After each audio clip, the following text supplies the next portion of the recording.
Praise the Lord. आइए हम परमेश्वर के पवित्र वचन में चलेंगे और निकालेंगे मेरे साथ नीति वचन 23 बाब और उसकी 7वीं आयत में। यहाँ पर परमेश्वर का वचन कहता है, क्योंकि जैसा वह अपने मन में विचार करता है वैसा वह आप है।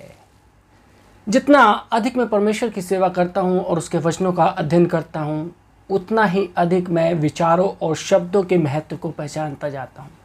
ये सत्य है कि जब तक हम इस पृथ्वी पर हैं तब तक हम विचारों और शब्दों के क्षेत्रों में अध्ययन करने की आवश्यकता होती है या होगी, चाहे हम किसी भी क्षेत्र में कितना ही अधिक क्यों ना हो या कितना भी अधिक क्यों ना जानते हो। हम जिस भी फील्ड में हैं, जिस जगह भी काम करते हैं, उस जगह के बारे में हमारे को निरंतर जानने की आवश्यकता है। फिर भी बहुत सी नई चीज़ें हमें सीखने को मिलती हैं और जो बातें हम पहले से ही जानते हैं उन्हें भी नई तरीके से जानने की आवश्यकता होती है। नीति वचन 23 बाब और उसकी 7वीं आयत का वास्तविक अर्थ क्या है? किंग जेम्स अनुवाद कहता है, जैसा वह अपने मन में विचार करता है वैसा वह आप है। सभी कार्यों का अगुआ जो है वो मन है। रोमियो 8 बाब और उसकी 5वीं आयत इसे स्पष्ट करता है, क्योंकि शारीरिक व्यक्ति शरीर की बातों पर मन लगाता है परंतु आध्यात्मिक आत्मा की बातों पर मन लगाता है। हमारे कार्य हमारे विचारों के ही सीधे परिणाम हैं। यदि हमारा नकारात्मक मन है तब जो हमारा जीवन है वो भी नकारात्मक ही होगा। दूसरी ओर यदि अपने मन को परमेश्वर के वचन के द्वारा नया कर लेते हैं तब रोमियो 12 बाब और उसकी दूसरी आयत की प्रतिज्ञा को हम अपने जीवन में अनुभव के द्वारा परमेश्वर की भली भांति और सिद्ध इच्छा को अपने जीवन में मालूम कर लेंगे। ये वचन बताता है। मैं आपके हृदय में सदैव के लिए इस बात को दृढ़तापूर्व बैठा देना चाहता हूँ कि जो विचार आप कर रहे हैं उन विचारों को सोचना प्रारंभ करने की आपको आवश्यकता है। बहुत से मनुष्य अपने जीवन में जिन समस्याओं को अनुभव करते हैं वो सारी समस्याएं उनके सोचने के तरीके के कारण होती हैं। अधिकतर समस्याएं आज इंसान जिन समस्याओं से जूझ रहा है वो तमाम अधिकतर समस्याएं जो उत्पन्न होती हैं वो उनके सोचने के कारण होती हैं। शैतान प्रत्येक व्यक्ति को गलत तरीके से सोचने के लिए मजबूर करता है। कई बार हम सोचते हैं, कुछ अच्छा सोचते हैं, लेकिन फिर भी हमारे मनों के अंदर गलत ख्याल आते हैं, बुरे ख्याल आते हैं। लेकिन शैतान हमारे को गलत सोचने को मजबूर करता है, परंतु हमें उस पर ध्यान नहीं देना चाहिए। कौन से विचार पवित्र आत्मा को भाते हैं और कौन से नहीं, यह बात हमें सीखनी है। दूसरा कुरिन्थियों 10 बाब उसकी 4वीं और 5वीं आयत में स्पष्ट रूप से बताता है कि हमें परमेश्वर के वचन को अधिकाई से जानना चाहिए ताकि हम इस बात की भली भांति तुलना कर सके कि हमारे मन में क्या है और परमेश्वर के मन में क्या है। ऐसा विचार जो स्वयं को परमेश्वर के वचनों से ऊपर उठाता हो और हमें तुरंत ऐसे विचारों का बहिष्कार करना है और यीशु मसीह की बंधुआई में ले जाना है ऐसे विचारों को। मैं प्रार्थना करता हूं कि यह वचन आपको ऐसा करने में आपकी सहायता करेगा। मन एक युद्ध भूमि है। ये अति आवश्यक है कि हम अपने विचार और परमेश्वर के विचारों को एक सा रखें। गड़बड़ियाँ तब आती हैं जब हमारा मन और परमेश्वर के मन जो है वो एक सा नहीं होता है, लेकिन हमारे को और परमेश्वर के विचारों को एक सा रखें। इसके लिए समय और अध्ययन दोनों की हमें आवश्यकता होगी।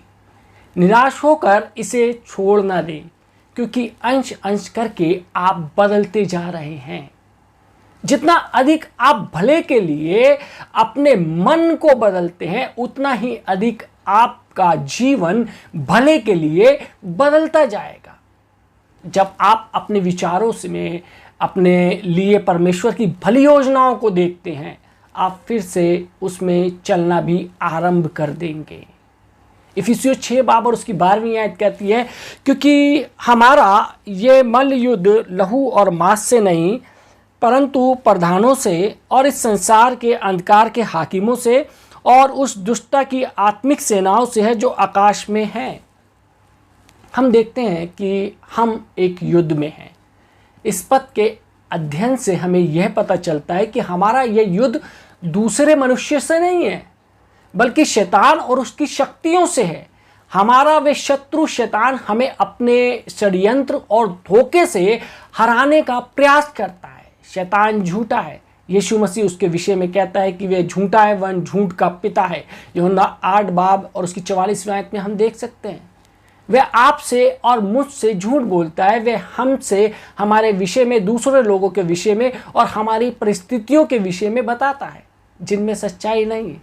वह हमें संपूर्ण झूठ एक ही बार में नहीं बताता है। वह बड़ी चतुराई के साथ हमारे मन में अशुद्ध विचार, शंकाएं, भय, भ्रम, तर्क और भिन्न भिन्न गलत सिद्धांत जो है वो भरना प्रारंभ कर देता है।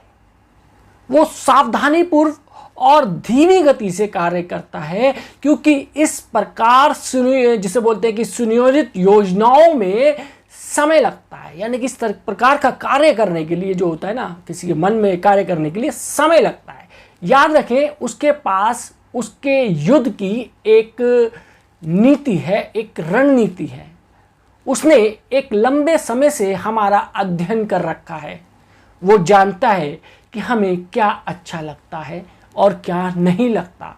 वह हमारी असुरक्षा, हमारी दुर्बलताओं और हमारे भय को वो जानता है।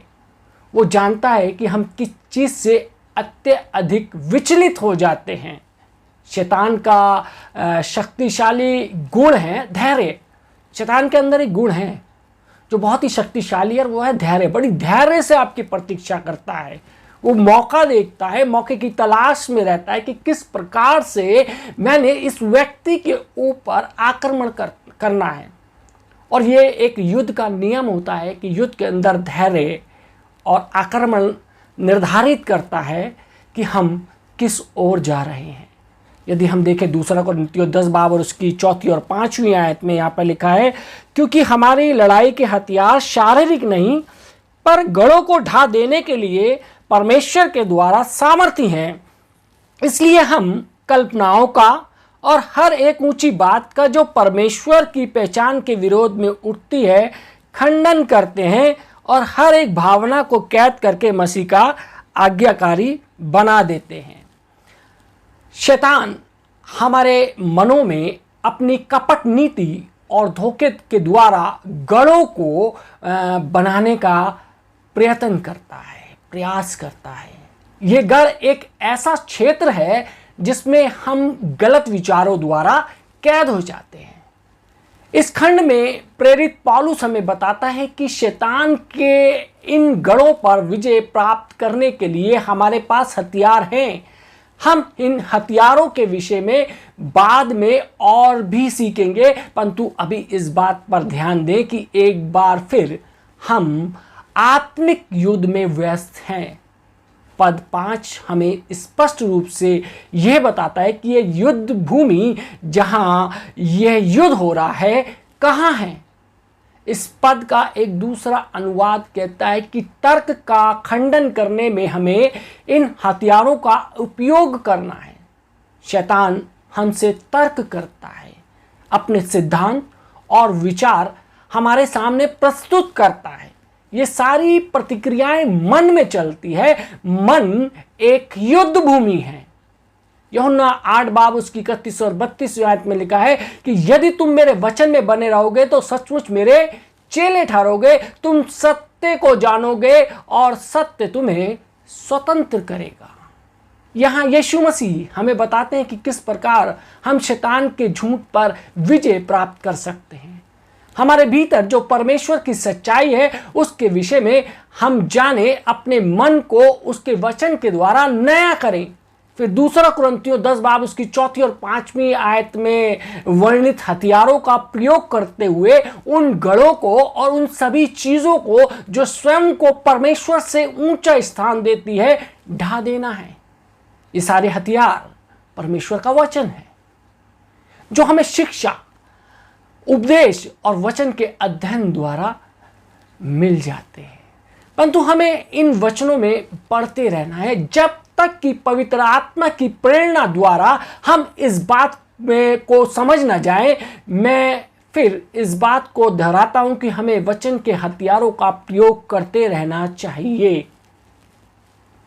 दूसरे जो आत्मिक हथियार जो हमारे पास है वो है प्रशंसा और प्रार्थना। किसी भी युद्ध की योजना से जल्द ही शैतान की पराजय परमेश्वर की प्रशंसा से होती है। जी हाँ, जितना हम परमेश्वर की प्रशंसा करते हैं उतना ही शैतान की हार होती है।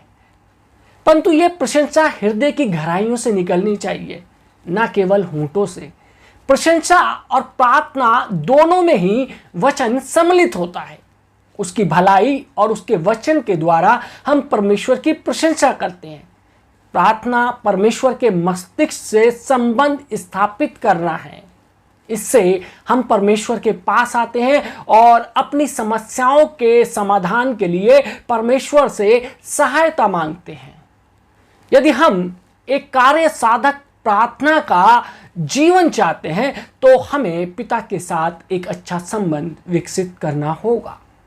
इस बात को जाने कि आपसे वो प्रेम करता है, वह दया और करुणा से भरा हुआ है और वे अपनी वो आपकी सहायता करेगा। यीशु मसीह को जानिए, वो आपका मित्र है, उसने आपके लिए अपनी जान दे दी। पवित्र आत्मा को जानिए, वो सहायक के रूप में सदैव आपके साथ रहता है। उसे अपनी सहायता स्वयं करने दीजिए। अपनी प्रार्थनाओं को परमेश्वर के वचन से भरना सीखिए। वचन का भिन्न भिन्न प्रकार से प्रयोग में लाना ही हमारा हथियार है। जैसा कि दूसरा कुरिन्थियों में पौलुस हमें बताते हैं कि हमारे हथियार शरीर के हथियार नहीं, वे आत्मिक हैं। हमें आत्मिक हथियारों की आवश्यकता है क्योंकि हमारी ये लड़ाई आत्मिक है, वरन शैतान से है। यीशु मसीह ने भी जंगल में शैतान को हराने के लिए वचन का प्रयोग किया था। प्रत्येक बार जब शैतान उससे झूठ बोलता था, यीशु का उत्तर होता था, लिखा है, और वचन को बता देता था। जब हम इन हथियारों का प्रयोग करना सीख जाएंगे, जब हम अपने मन में बनाए हुए शैतान के गढ़ों को ढाना आरंभ कर देंगे, हम सत्य को जान जाएंगे और सत्य हमें स्वतंत्र कर देगा। यदि हम देखें 1 कुरिन्थियों 10 बाब और उसकी 3री आयत में वचन कहता है, तुम किसी ऐसी परीक्षा में नहीं पड़े जो मनुष्य के सहने से बाहर है। परमेश्वर सच्चा है और वह तुम्हें सामर्थ्य से बाहर परीक्षा में ना पड़ने देगा, वरन परीक्षा के साथ निकास भी करेगा कि तुम सह सको। मैं ये आशा करता हूं कि आप इस दृष्टांत से समझ जाएंगे कि शैतान किस प्रकार इन परिस्थितियों का लाभ उठाकर हमारे जीवन में गढ़ों को स्थापित कर देता है, किस प्रकार हमारे मनों की युद्ध भूमि में लड़ाई छेड़ देता है।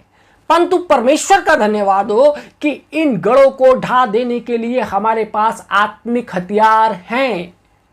परमेश्वर हमें असहाय नहीं छोड़ देता। 1 कुरिन्थियों 10 बाब 13 आयत में परमेश्वर हमसे प्रतिज्ञा करता है कि वह हमें सामर्थ्य से बाहर परीक्षा में ना पड़ने देगा, परंतु प्रत्येक परीक्षा के साथ वह हमारा निकास भी करेगा।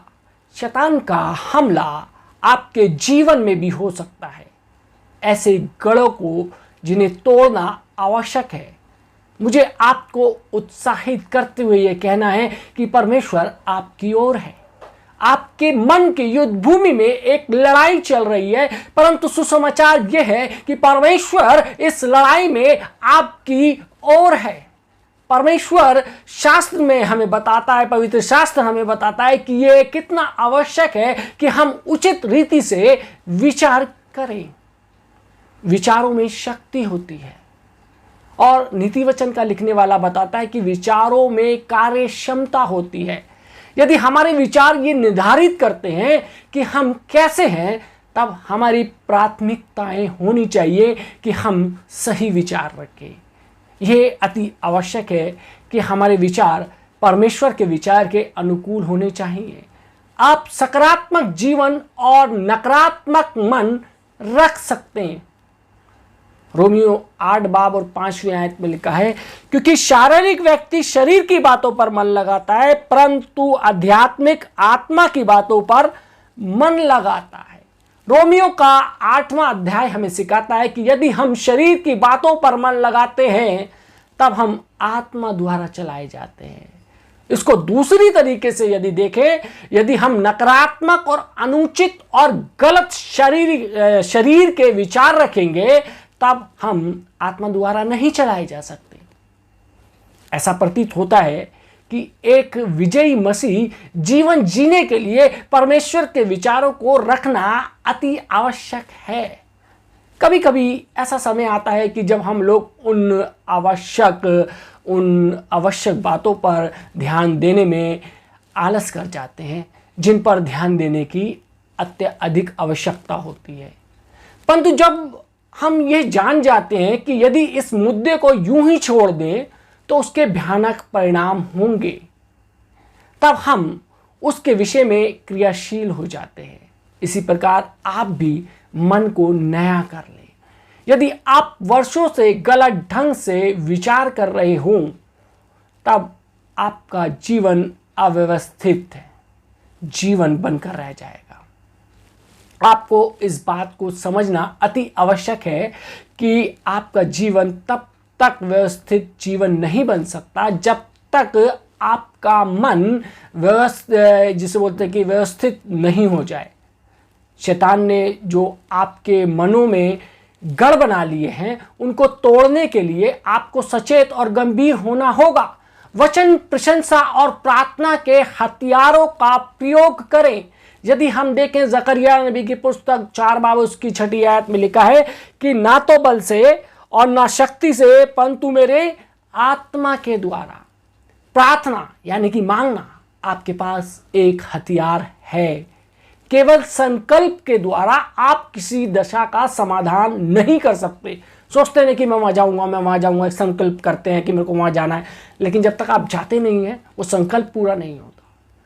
तो इसलिए संकल्प के द्वारा आप किसी दशा का समाधान नहीं कर सकते। संकल्प तो करना है, परंतु ये संकल्प पवित्र के द्वारा होना चाहिए, शरीर के प्रयत्न द्वारा नहीं।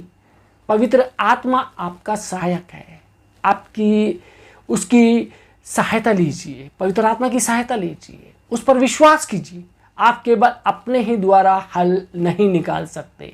एक विश्वासी के लिए सही सोचना आवश्यक है। ये महत्वपूर्ण आवश्यकता वो चीज़ है जिसके बिना हम जीवित नहीं रह सकते। जिस प्रकार जीवन के लिए हृदय की धड़कन और रक्तचाप आवश्यक है, इसके बिना जीवन नहीं। प्रार्थना और वचन के द्वारा परमेश्वर के साथ व्यक्तिगत संगति रखना, इस सच्चाई को परमेश्वर ने मुझ पर प्रकट किया था। इन चीज़ों को करने में मुझे स्वयं को अनुशासित करना पड़ा था, जिससे मैं कठिनाइयों का सामना कर रहा था। तभी परमेश्वर ने मुझे बताया कि ये जीवन के लिए कितना आवश्यक है। जिस प्रकार मेरा भौतिक जीवन कुछ आवश्यक चीज़ों पर निर्भर है, उसी प्रकार मेरा आत्मिक जीवन परमेश्वर के साथ नियमित रूप से समय बिताने पर निर्भर है। एक बार जब मैंने जान लिया कि उसके साथ संगति रखना कितना आवश्यक है, तब मैंने इसे अपने जीवन में प्राथमिकता दी। इसी प्रकार जब मैंने ये जान लिया कि विजयी जीवन जीने के लिए सही सोचना कितना आवश्यक है, तब से मैं अपने विचारों को अत्यधिक सतर्कता के साथ गंभीरता पूर्वक सोचने लगा हूँ।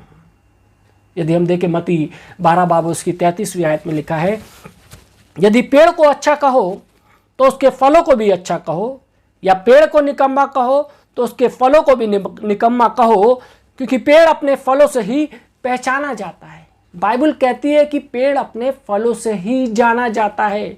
हमारे जीवन में भी ये सत्य है, विचारों में फल लगते हैं।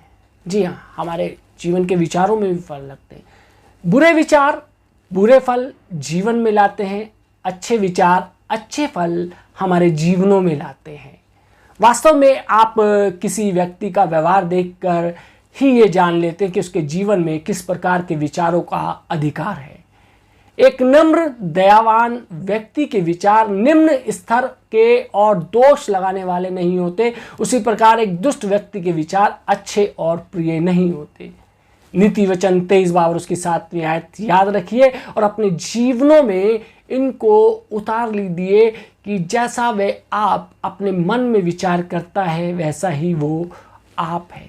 यदि नकारात्मक सोचेंगे तो आप एक नकारात्मक व्यक्ति बनेंगे, यदि आप सकारात्मक सोचेंगे तो आप एक सकारात्मक व्यक्ति बनेंगे।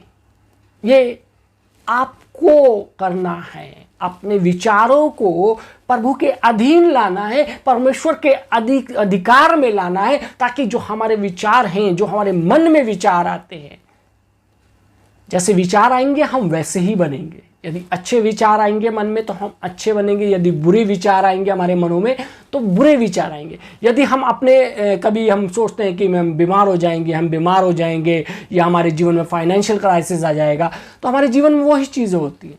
यदि हम अपनी जिसे बोलते हैं कि अपने भविष्य को परमेश्वर के हाथ में सौंप देंगे, जैसा भी होगा परमेश्वर के हाथ में होगा, तो हमारे जीवन के जो बागडोर है जब हम परमेश्वर के हाथ में सौंप देते हैं तो हमारे जीवन में किसी चीज़ की कमी नहीं होती। क्यों? क्योंकि ये हम अपने जब मन में ठान लिया कि परमेश्वर हमारा अगुआ है, परमेश्वर हमारी अगुवाई करेगा, परमेश्वर हमारी को सामर्थ देगा। जब हम सकारात्मक सोचेंगे तो सकारात्मकता के फल हमारे जीवनों में दिखेंगे। यदि हम नकारात्मक सोचेंगे तो नकारात्मकता के फल हमारे जीवनों में आएंगे। तो इसलिए आज फैसला करना है कि आज हम अपने मनों में कैसा सोचेंगे। सकारात्मक सोचेंगे जो जीवन में अच्छा हो, या नकारात्मक सोचेंगे जो जीवन में बुरे फल लाते हैं। हर व्यक्ति अपने जीवन में अच्छा फल लाना चाहता है। यदि आप अपने जीवन के अंदर अच्छा फल लाना चाहते हैं तो अपने विचारों को सकारात्मक कीजिए, नकारात्मक नहीं। परमेश्वर आप सबको आशीष दे, आमीन। आइए हम दुआ मांगे। धन्यवाद देते हैं मान सामर्थ्य पिता परमेश्वर आज के सुंदर वचन के लिए खुदावन, क्योंकि खुदावन आज हमने आपके इस पवित्र वचन के द्वारा सीखा कि हमारा मन एक युद्ध भूमि है जहाँ पे शैतान का निरंतर प्रहार होता रहता है और हमारे मनों में और वो नकारात्मकता पैदा करता है, नेगेटिव एनर्जी हमारे जीवनों में पैदा करता है, ताकि नेगेटिव विचारों के द्वारा हमारा विश्वास परमेश्वर से कम हो। लेकिन परमेश्वर हमारे को तो इतनी सामर्थ्य दे कि हम नकारात्मक नहीं बल्कि सकारात्मक सोचने वाले हो सके परमेश्वर, ताकि वो सकारात्मकता के फल हमारे जीवनों में आने पाए। हमारे को अपने वचन की गहराइयों में खुदावंद प्रभु जी आप लेकर गए, आपका धन्यवाद देते हैं। जितने लोगों ने सुना है परमेश्वर, यदि उनके जीवन में खुदावंद प्रभु जी कुछ ऐसी हलचल है, कुछ ऐसी नकारात्मक चीज़ें हैं परमेश्वर जिन्हें वो सोचते हैं, बार बार वो चीज़ें याद आती हैं और नकारात्मकता की ओर ले जाती हैं, आज उनकी इस मन की युद्ध भूमि को शांत कर आए प्रभु जी, उनके मन में खुदावंद तो तसल्ली इत्मीनान दे परमेश्वर। जितने लोगों ने ये वचन सुना इनके जीवनों पे, उनके परिवार के जीवनों पे प्रभु जी आपका अनुग्रह और आपकी आशीष चाहे। यही दुआ मांगते हैं बड़े विश्वास ईमान के साथ अपने मुक्तिदाता खुदा यीशु मसीह के नाम से, आमीन।